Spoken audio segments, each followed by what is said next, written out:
Will AI take over your job? Is automation going to replace everyone? Or is this all just hype? Every time a new AI tool goes viral, people ask, is this the end of human jobs? Tools like ChatGPT, Midjourney, and even self-driving cars have raised serious questions.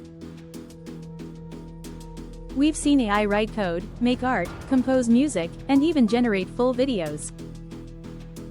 So, is it game over for human workers? Yes, AI is powerful. It can automate repetitive tasks, analyze massive data in seconds, and even hold basic conversations. But here's the truth: AI is good at narrow tasks.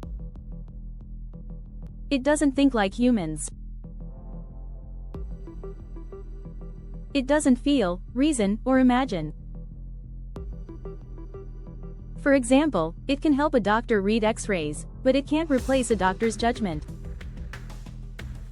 It can assist a teacher, but not understand student emotions or personalize the experience fully.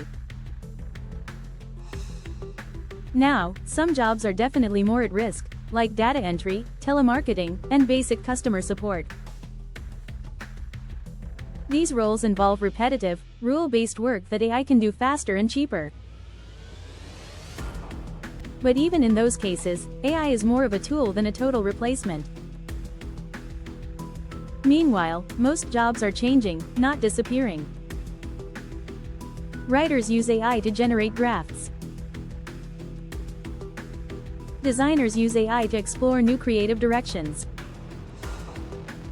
Programmers use AI to debug and suggest code. And here's the exciting part: AI is actually creating new jobs.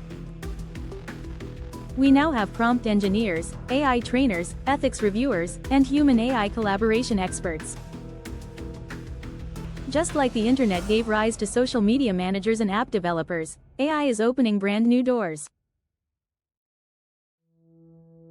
So will AI take over all jobs? No, but it will replace those who don't adapt. Learn it. Use it. Stay ahead. And if you found this helpful, like, share, and subscribe for more AI tech videos. See you next time. Would you like a matching voiceover script file, subtitle file, or a shorts version of this?